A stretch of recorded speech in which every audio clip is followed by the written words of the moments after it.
It was past midnight when the roar of an engine split the silence outside my house, and what I saw on my security camera froze me.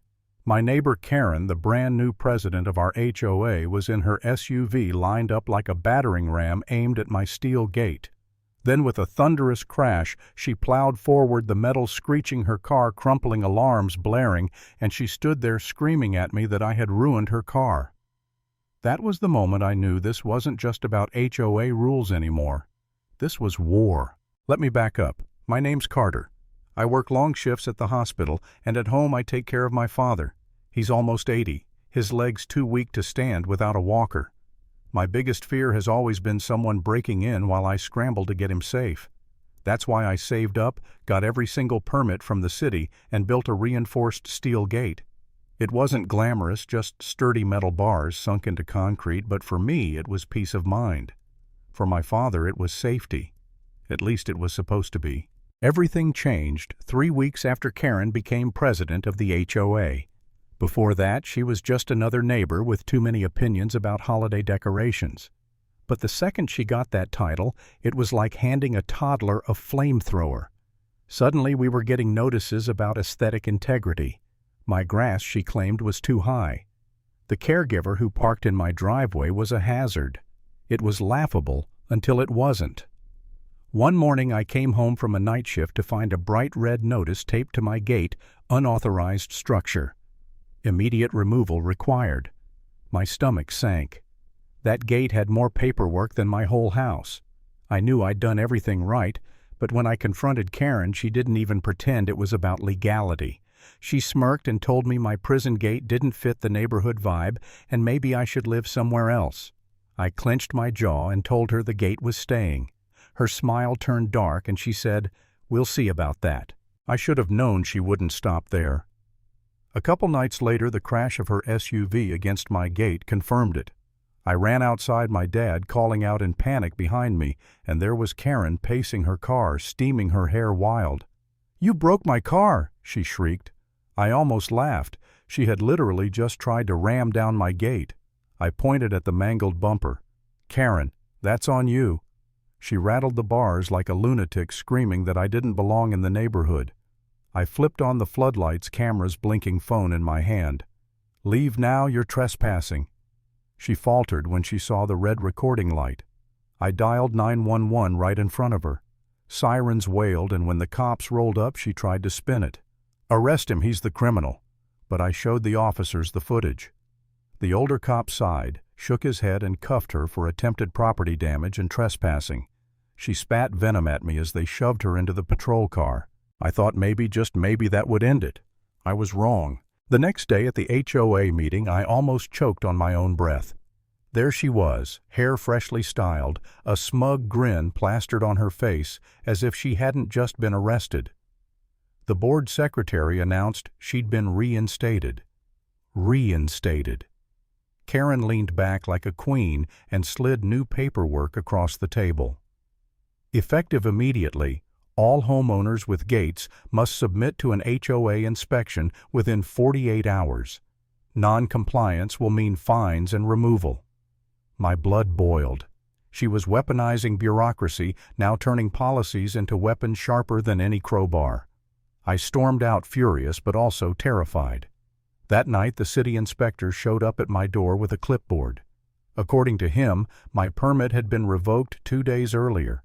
I had 72 hours to take down the gate or face $1,000 fines every day. My mind spun. Revoked, I had filed everything by the book. I wanted to believe it was just a mistake, but deep down, I knew. Karen. She had pulled strings, dragged the city into her war. For the first time, I cracked. I sat at the kitchen table staring at the notice, my hands trembling. Maybe she was right. Maybe this wasn't the right neighborhood for me. Maybe I should just tear the gate down. My father shuffled in with his walker, his eyes tired. "Son," he said quietly, "maybe we shouldn't fight this. Maybe we should just move." His words cut through me. I'd done all this for him, and now even he sounded ready to give up. For a moment I honestly considered it. The fines, the stress, the endless war, was it worth it? Then I remembered the smirk on her face, the way she had said, "We'll see about that." Something inside me hardened. No, she wasn't going to run me out of my own home. That night I dug through binders of HOA bylaws, every notice she had ever sent. And there it was, Article 7, Section 14.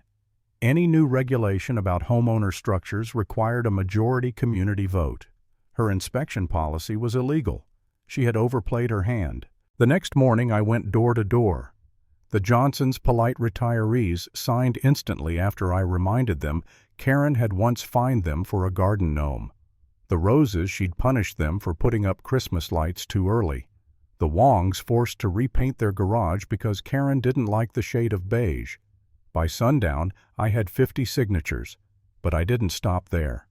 I created a Facebook group, HOA Reform Taking Back Our Community. Within hours, neighbors poured in venting stories about her absurd fines, her threats, her intimidation. The tide was turning. And then I found her Achilles heel. Public zoning records revealed her backyard fence had been illegally extended onto a protected drainage easement years ago. She'd broken the very rules she worshipped.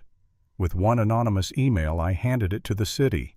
2 days later, as I watered my lawn, I watched city contractors tearing down her illegal fence plank by plank. Karen stood on her porch face, burning red, and I raised my coffee in a mock toast. The irony was delicious. For the first time, I had the upper hand. But Karen wasn't finished. No, she was just getting started. The harassment escalated. Trash bins tipped over, scratches gouged into my fence posts, letters in black marker shoved in my mailbox. Get out now! One night my cameras caught her in a hoodie crouched by my fence, spray paint can in hand, scrawling neighborhood scum in dripping red letters. My blood boiled. I didn't hesitate, dialed 911, watched from my phone as officers pulled up and caught her mid-vandalism. She shrieked that I'd set her up, but the paint was literally still dripping from her fingers. The charges stuck this time: vandalism, harassment, trespassing. The board voted her out permanently. Greg, a quiet but decent guy on the board, was elected president. For the first time in months, it felt like we might finally have peace. But peace never lasts when you're dealing with someone like Karen. Even from jail, she filed lawsuits claiming I owed her for emotional distress and damages to her SUV. She tried to claim my security cameras violated her privacy. She even had her relatives circling the neighborhood trying to intimidate me. At one point, I sat alone at night, my driveway littered with broken glass. My dad's walker tipped over on the porch, and I thought, what if she never stops? What if I spend the rest of my life fighting this woman? I could feel the hopelessness creeping in, the exhaustion. But then I looked at my father, his eyes worried but proud, and I thought, if I give up, she wins. Not just over me, but over the whole neighborhood. That wasn't going to happen. So I gathered everything, hundreds of pages of evidence, every bogus violation, every neighbor's testimony, every photo, every clip. When the next court hearing came, I wheeled in boxes. The judge's eyebrows shot up as I slammed them on the table. Then the screen lit up with footage: Karen ramming her SUV into my gate, spray painting my fence, prying at the bars with a crowbar. Each clip hit like a hammer. Her lawyer sputtered, objecting, but the judge wasn't buying it. Enough, he said. This is criminal behavior. He denied her bail. She sagged in her chair as the cuffs clicked shut again. But even then she mouthed at me, "This isn't finished." I didn't think she could get more desperate until she escaped. One night the motion alert buzzed, and I opened my phone expecting a raccoon.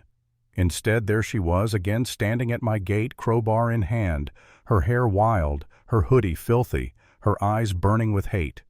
She jammed the crowbar into the hinges, sparks flying as the metal groaned. My chest pounded. I called 911, voice shaking. The dispatcher told me to stay inside, but I couldn't. Not this time. I stepped out into the floodlights, phone recording in my hand. "You ruined my life," she screamed, crowbar raised. "I had everything, and now I have nothing because of you." My hands trembled, but I stood tall. "No, Karen," I said, my voice steady. "You did this to yourself." For a terrifying moment I thought she might swing. My muscles tensed. Then the sirens wailed in the distance. Her eyes flickered with despair, and she dropped the crowbar, bolting down the street. She didn't get far. Patrol cars screeched and officers tackled her to the pavement, cuffed her again. This time there were no theatrics, no smug speeches, just silence as they shoved her into the cruiser. That was the end. The DA charged her with felony property damage, harassment, violation of restraining orders. The judge denied bail for good. A month later, word spread she had sold her house from behind bars. Whether it was for legal fees or just because she knew she'd never set foot in the neighborhood again, I didn't care. She was gone. My gate still stood. And if there's one thing I learned through it all, it's this: bullies only win if you let them.